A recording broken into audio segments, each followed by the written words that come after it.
केचुआ खाद से उपजैबै ना देबै यूरिया फॉस्फेट। नमस्कार दर्शकों, हमारे साथ एक ऐसी प्रगतिशील महिला जुड़े हुए हैं जो कि एक किसान है और काफी चर्चा में ये रहते हैं। बहुत सारे चैनल पे इनको देखे हुए होंगे, ये पहचान के मोहताज नहीं है और इनसे हम लोग बातचीत करने का प्रयास करेंगे कि कृषि जागरूकता में इन्होंने कैसे कैसे काम किए हैं, जो कि इन्होंने अपने इंडिया से होते हुए विदेश का भी टूर किए हैं। स्वागत है मैम। धन्यवाद सर। ये रिसर्च 247 फाउंडेशन के जरिए जो आपने हमें यहाँ रिव्यू के जरिए पूछने और बताने का काम किए हैं, उसके लिए बहुत बहुत धन्यवाद। एक छोटा सा इंट्रोडक्शन हो जाए क्योंकि हमारे चैनल पे पहली बार आप आए हैं। जी प्रणाम, नमस्कार। मेरा नाम अंजू है और मेरा घर बम्बैया हरलाल पंचायत के ओडियामा गांव की एक महिला किसान हूँ। महिला किसान होने के नाते मैं कई ऐसी खेती कर रही हूँ, कई तरह के औषधीय खेती, श्री अन्न की खेती, जो हमारे पारंपरिक खेती है वो खेती, इन सभी खेती के साथ मेरा मेन उद्देश्य है कि हम अपनी मिट्टी और वायु हवा को किस तरीके से स्वच्छ रखूं। तो मेरा मेन फोकस सर उस पे है। मैम, कौन कौन से ऐसे खाद हैं जिनको कह रहे हैं आप लोग ये खेती में इसको यूज कीजिए, जिस कारण से आपकी स्वास्थ्य पे बहुत ही जो इफेक्ट पड़ता है। जो 60 से 80 साल पहले, 80 से 100-150 वर्ष लोग जीते थे, लेकिन अभी 50-60 जाते जाते बूढ़े हो जाते और खत्म हो जाते। जी सर, बिल्कुल। पहले क्या खाते थे, पहले के लोग कौन सा उर्वरक डालते थे, खाद डालते थे, क्या वो उसको इसके ऊपर अगर हम गहराई से बात करेंगे ना तो पता चलेगा वही जानवरों का जो गोबर होया करता था, वही पेड़ पौधे की पत्तियां होती थी जिसे मल्च होता था, यानी मिट्टी का ढकना और उसकी उर्वरा शक्ति को बनाए रखना। आज वो हम आपके खेतों से वो गायब हो चुकी है।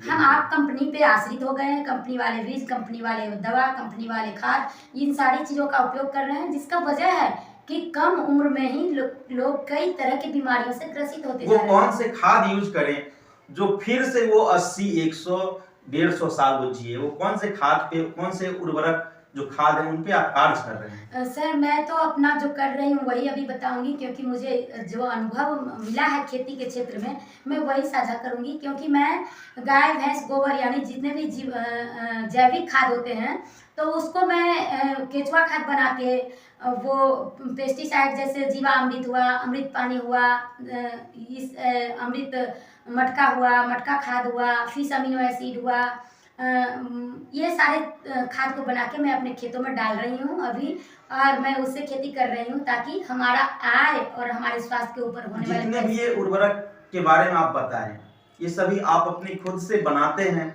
या कहीं इनकी तैयारी होती है? सबका मैं प्रशिक्षण लेके मैं खुद से बनाती हूँ और सबसे पहले मैं अपने खेतों में सबसे पहले इसका प्रयोग की तो बहुत अच्छा रिजल्ट आया। आज 3 सालों से मैं उसी तरीके से खेती इसका प्रशिक्षण मैम कहाँ से आप लिए? इसका प्रशिक्षण ग्रीन वसुधा फाउंडेशन एक है जिसमें हमें इस चीज़ की जानकारी मिली, और एक रीजनरेटिव बिहार मिशन ने हमें एक बुक प्रोवाइड किया जिसमें ये सारे चीज़ बनाने की विधि, तरीके, सामग्री के बारे में सारी कुछ जानकारी मिली और मैं वहाँ से अपना उस काम को शुरुआत की। बहुत सारे ऐसे किसान हैं जो इस ऑर्गेनिक खाद के बारे में तो सही से जानते भी नहीं, बहुत जानते हैं तो सिर्फ गोबर बस छींट देते हैं। इसके अलावे जो है वो विभिन्न तरह की जो कंपनी के द्वारा जो उर्वरक दिया जाता है उसी का इस्तेमाल करते हैं। कुछ ऐसे हमारे किसान भाइयों का बताइए जो ऑर्गेनिक हो और अच्छा उर्वरक के साथ साथ उनके हेल्थ पे जो साइड इफेक्ट पड़ते हैं वो ना पड़े, इस तरह के बारे में बताएं। जी सर, बिल्कुल। पहले हम भी गोबर ही खेत में डालते थे, तो गोबर डालने का मतलब होता था कि गोबर जो होते हैं ना उसे हम एक जगह एकत्रित करके रखते हैं तो वो गर्म होती है। तो फिर गर्म गोबर अगर खेत में डाल रहे हैं तो फिर हमारे खेत की उर्वरा शक्ति को वो उतना बेहतर नहीं बनाएगी जितना एक केचुआ खाद वाला गोबर जो होता है कंपोस्ट वो डाल के हम करते हैं। तो हमने केचुआ खरीदे 400 रुपये का 1 केजी, और केचुआ खाद से एक मछली वाले डब्बे से शुरुआत की और अभी मेरा बहुत बड़ा 12 बाय 10 का एक हाउस बना के उसमें हम अपना व्यवसाय भी कर रही हूँ और उसके साथ साथ मैं खेती भी कर रही हूँ उस क्षेत्र में। आपसे जुड़कर हमारे किसान भाई जितने भी दर्शक लोग देख रहे हैं इस वीडियो को, वो आपसे वो खाद ले जा सकते हैं? बिल्कुल, वो खाद, वो पेस्टिसाइड जिसने हमने अभी बीजामृत, जीवामृत, घन जीवामृत, अमृत पानी, फिश अमीनो एसिड, इन सारी चीज़ों का जो जिक्र किए हैं उसको बनाने का भी प्रशिक्षण देती हूँ। और इसे मैं सेल पर्पज से भी रखती हूँ कि हम किसानों को कहीं ना कहीं अगर देखा जाए तो जितना वो लागत लगाते हैं खेती के प्रति उतना मुनाफा होता नहीं है। बस यही है कि वो थोड़ा थोड़ा करके लगा रहे हैं तो उन्हें इस चीज़ का फील नहीं होता है।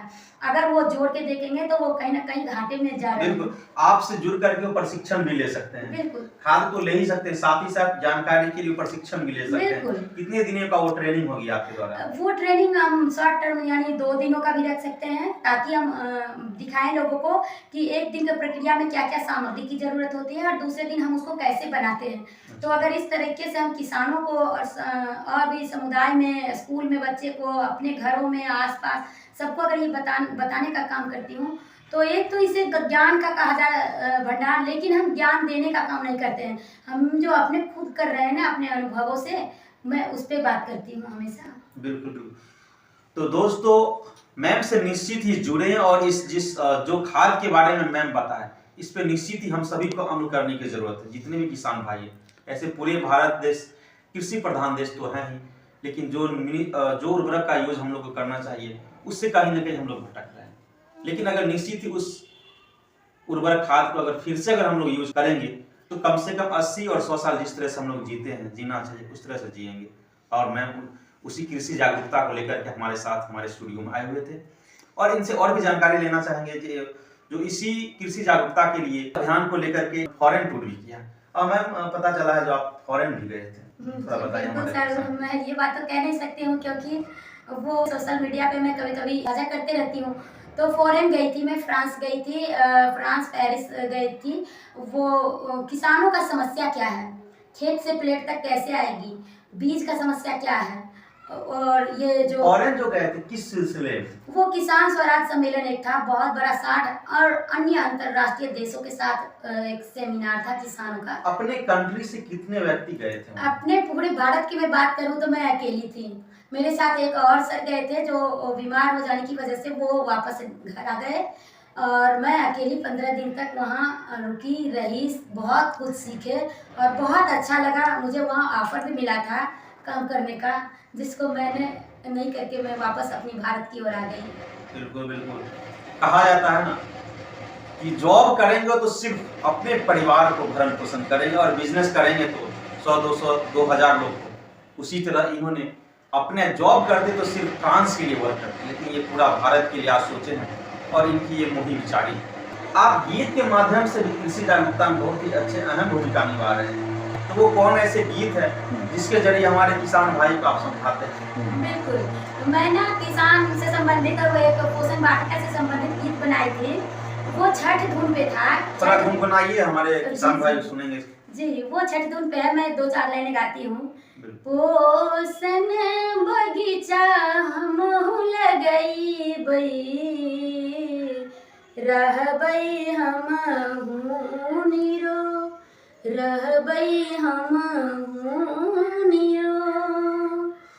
पोषण बगीचा हमहु लगइबै, रहतै बचबो निरो, रहतै बचबो निरो। पैसा के बचत हमरा होइतै, बचतै हमरो समय, बचतै हमरो समय। वाह क्या बात। आप लोग दर्शक सुन रहे होंगे और सोच रहे होंगे छठ तो नहीं आ गया ना। कृषि जागरूकता के लिए ये सॉन्ग मैं प्रस्तुत कर रहे थे। धुन था जरूर छठ का, लेकिन छठ नहीं, आप लोग के लिए एक जागरूकता सॉन्ग था ये, जो हम लोग कैसे इस उर्वरक का यूज करेंगे और हम लोग स्वस्थ रहें, हम लोग भी 80-100 साल जिए।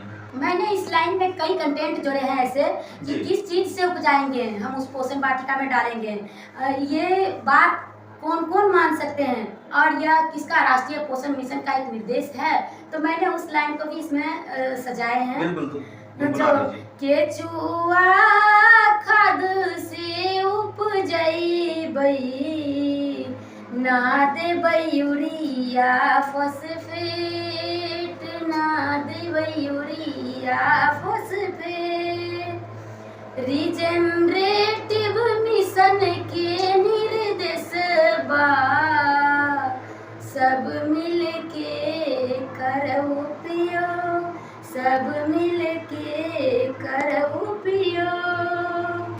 राष्ट्रीय पोषण मिशन के निर्देश बा, तब होते सबके कल्याण, तब होते सबके कल्याण। वाह, आप जब इस उर्वरक को उपयोग कीजिएगा तभी होगा सभी का कल्याण, नहीं तो देख ही रहे हैं 40-50 में हम लोग खत्म हो जा रहे हैं। आप लास्ट में क्या कहना चाहेंगे हमारे किसान भाई से इस उर्वरक से लेकर? लास्ट में मैं सभी किसान भाइयों को फिर से वही विनती करूंगी कि हम जिस पैसे को कमा रहे हैं ना, उसको हम बचा के भी रखें अपने फ्यूचर के लिए, अपने भविष्य के लिए। तो उसको बचाने के लिए मुझे पुनः लौटना होगा हमारी मिट्टी, पानी, हवा, इसको हम किस तरीके से बचाएं और हमारी खान पान क्या होगी। आप तो सर जानते होंगे कि वो हमारे पूर्वजों का खाना कैसा होता था, खान पान कैसा होता था, उनका रहन सहन कैसा होता था। मैं उन्हीं के ऊपर अभी काम कर रही हूँ और मैं 3 सालों से मिलेट की भी खेती कर रही हूँ। मैं मिलेट का उत्पादन करके उसके कई ऐसे 20 से ऊपर व्यंजन बना के लोगों को खिलाती हूँ, बताती हूँ और प्रशिक्षण देने का भी काम करती हूँ। और मैं उससे संबंधित भी गीत बनाती हूँ ताकि लोग उसकी ओर आकर्षित हो, प्रेरित हों। बिल्कुल, बहुत बहुत धन्यवाद।